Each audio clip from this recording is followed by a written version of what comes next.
Welcome to worship on this first Sunday of a new year. I'm Donna Welch, pastor of spiritual formation here at Laverne Church of the Brethren, and I am honored to introduce you to our guest preacher today, Russ Matteson.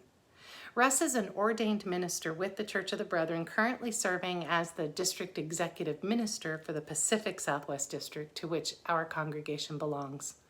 Along with his wife, Erin, also an ordained minister and spiritual director, Russ lives in Modesto, California. And we are so pleased to welcome Russ to our virtual pulpit, and we look forward to hearing his message for us today. But before we move into worship, I do have a few announcements. If you have agreed to serve on one of our commissions, committee, or church board this year, please make sure that you have RSVP'd for the leadership workshop on Zoom January 16th. And you can do that by sending an email to office@lavernecobb.org, and I hope you'll do that right away. We also want to make sure that you visit our website, lavernecobb.org, to learn about the new and returning opportunities to connect with each other. For example, if you struggle to find the right words to have difficult conversations about racism with family, friends, or colleagues, you'll want to consider joining Having Difficult Conversations. Advanced signups are required and space is limited. If you're interested in exploring ways to incorporate spiritual practices into your daily routines, you'll want to join me for a 3-week Connect group, New Year, New Practices, that will meet Monday evenings beginning January 11th.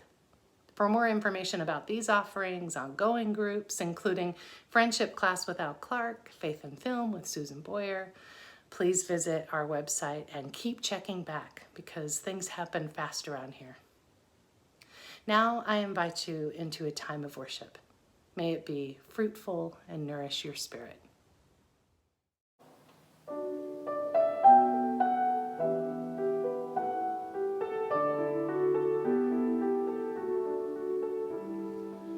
This is a day of new beginnings, time to remember and move on, time to believe what love is bringing, laying to rest the pain that's gone.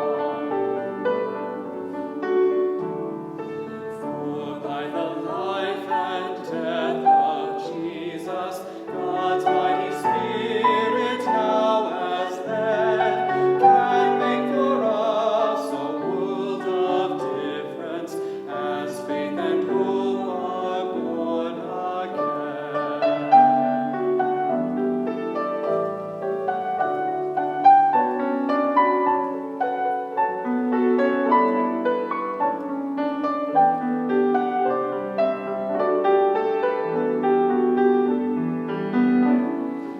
Then let us with the Spirit's daring step from the past and leave behind our disappointment, guilt, and grieving, seeking new paths and sure to find.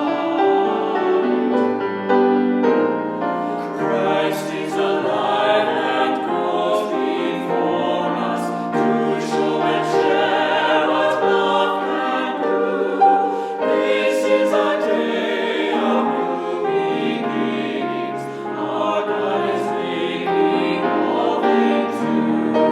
This is a day of new beginnings. Our God is making all things new.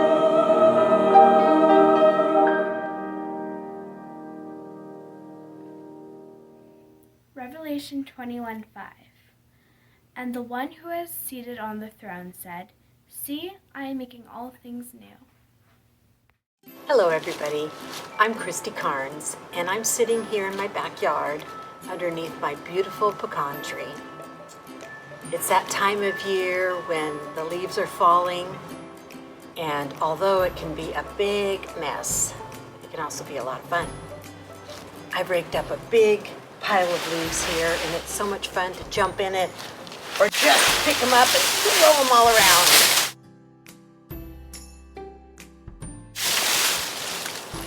Today's sermon is called God Makes All Things New. And it reminds me about the process that this pecan tree is going to go through. You know, in a couple of weeks, all the leaves are going to be gone off this tree, leaving the branches bare.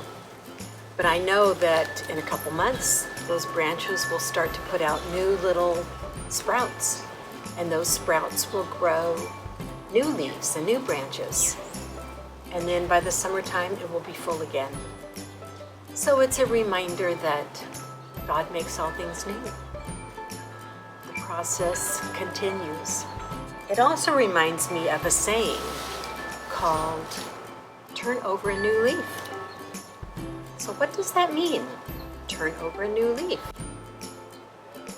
Well, it can mean different things, but I think it means instead of acting in a pattern that you've done a long time, maybe try something differently. Act in a new way. Make a change. Look at things differently. Try a different approach. It can mean to begin again. So as I think about looking at things differently, some words came to mind. Some words like restore, renovate, resolve, repair, improve, transform, rework, renew. So I hope you have a great day, and maybe you'll turn over a new leaf or two.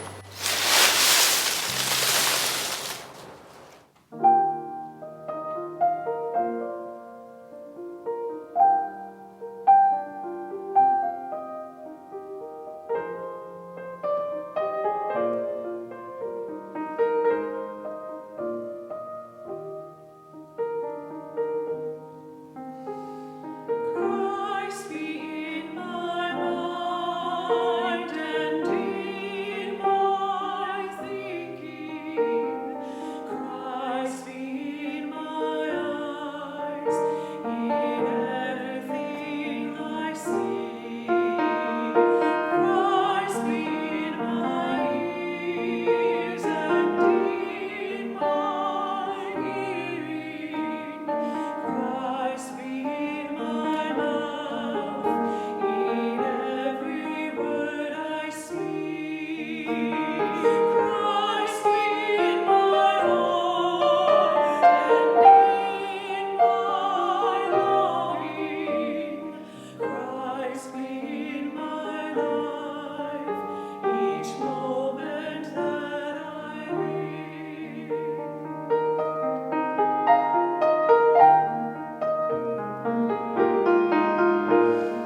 Christ be in my mind and in my thinking. Christ be in my eyes, in everything I say. Christ be in my Christ be in my ears and in my heart. Christ be in each and every word I speak. Christ be in my heart and in my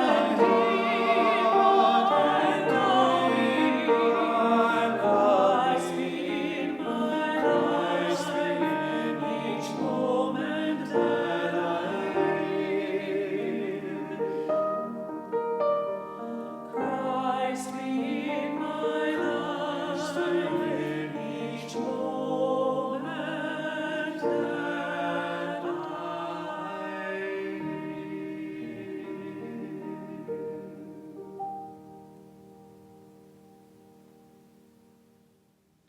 Then he told this parable.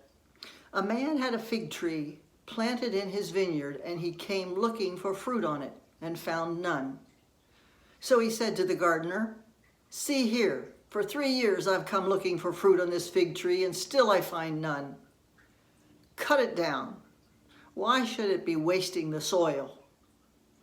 He replied, "Sir, let it alone for 1 more year, until I dig around it and put manure on it. If it bears fruit next year, well and good. But if not, You can cut it down. Isn't the parable we heard from Luke's gospel a curious one? Cut the tree down and throw it into the fire is the command, which really, if you think about it, makes sense. Because why would you want to use the resources and the space on an unproductive tree? And yet the gardener in this story asks for one more year, a chance to use the days that lie ahead to make a difference, to get good growth and produce fruit from this unproductive tree. And there's no resolution to the parable. We aren't told if the gardener is successful. All we know is that the year ahead has been given to work at growth, and the future, as they say, is in God's hands. This parable is one that is often used around watch night services, a worship time that invites followers of Jesus to take time to look ahead into the year to come, to renew their commitment to living faithfully as a disciple. John Wesley, the founder of the Methodist tradition, is usually credited as the originator of the service, although it was actually the Moravians who in 1733 first started religious gatherings at the New Year for a time of recommitment to Jesus and re-examination of the presence of God's grace in the lives of the faithful. And for African Americans, well, Watch Night has connections to December 31st, 1862, also known as Freedom's Eve, when African Americans, both those enslaved and those who were free, gathered in homes and churches to wait for the dawn of the new day, when the Emancipation Proclamation would take effect, and on paper at least, liberate those held in slavery in the Confederate States. I first encountered the watch night tradition when I served as the youth pastor at 4th Street United Methodist Church while I was in seminary. Their youth group's tradition was to hold a lock-in on New Year's Eve. And as I set out to plan devotions for the time together with these junior and senior hires at the church, I found the watch night service there from the early days of the Wesleyan tradition.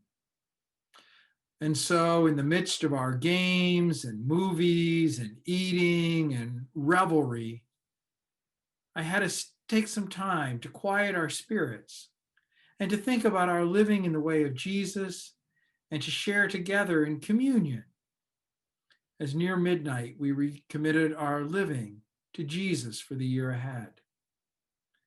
Now, the new year is a time when we're invited and encouraged to take a look at so many areas of our lives and consider making resolutions as to what we might change about our lives and living in the year to come. Via magazine reported that 45% of Americans make some kind of resolution at the new year. Now, the article didn't share how many have already broken those resolutions by January the 3rd. I wonder, though, how often, as we make those resolution lists, how often do we as followers in the Jesus way include a look at our lives as disciples as we consider our intentions for the year ahead? So often it seems that the focus of our resolutions is on eating more healthily, or getting exercise, working on our finances, quitting smoking, all of which are things that are good for us. But if we're to take seriously what it means for us to find our truest selves in Jesus, perhaps this old tradition of a watch night recommitment is something we ought to consider. And so my focus this morning, as I understand the tradition, is not for us to set about making a list of resolutions or changes that we're going to do to make ourselves better spiritually next year. As most of us know, we don't do very well at following through on resolutions. And most of us have tended to beat ourselves up enough already about our religious shortcomings, saying we don't pray enough, or we don't read the Bible enough, or we don't show charity and kindness, or do acts of service nearly enough. So this morning, I invite you to take some time today and in the week ahead to consider your life as a follower of Jesus as the fig tree in the room with you. And you are invited to partner with God, who is the gardener, to figure out what might help the fig grow. It is a mixture of art and science, trying a little of this, cutting back on something else, a bit more of this. It's the practice of paying attention to what is happening, watching, and then responding to the change or the need that we see or experience. As I've been looking at my own discipleship fig tree recently, I'm aware that the season of pandemic we're in has been a shock to my roots. I just don't seem to have myself set as firmly in the soil after these challenging months as maybe I did before. The top of my tree may look okay, but as I talked with the gardener, it seems that some work on what my roots are taking in to nourish the fig may well be in order. What have you been feeding this tree? Are you giving it enough water? The gardener asks me. It's been a tough time. I feel a bit distracted by the world and all that's going on, I respond. Distraction. You need to pay attention to what you're feeding it. The mix doesn't seem quite right. And so the invitation for me to be paying attention, to be less distracted by the things that aren't feeding my spirit, making room for things that might be more nourishing each day. Which things? The gardener didn't say, but I'm thinking maybe a little less input from television and Twitter news, perhaps more time with literature and art. The gardener just encouraged me to give it a try and see what happens to the tree's health, and then adjust from there. Following Jesus in our daily lives is all about paying attention. It's about being aware of the call of Jesus, the call of the world, and where and how Jesus invites us to engage it. The movement of the God Spirit in and around and through us. A little more of this, a little less of that. Being aware of our connection to Jesus in all that we do or refrain from doing. As we close our time this morning, I want to invite us to a time of prayer using the words that John Wesley wrote to be used as a prayer of recommitment of our lives to God at the beginning of a new year. Now, the words may feel a bit antiquated and foreign, but I hope you'll open your spirit to the desire that these words express for living life fully in relationship with God as we move through the year to come. It is a wonderful expression of what it means for us to be united with God, and through that, united with one another. And I do hope you'll take some time later today or in the week ahead and spend it with the gardener. I invite you to use the time to begin the conversation about what will help your tree grow and produce fruit in the year to come. For that is what God the gardener is working for in each of our lives. Amen.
Sisters and brothers, as we enter into this new year, may it be a year spent tending, nurturing, caring for the presence of Christ in your life and the fruit of that presence in our world. Amen.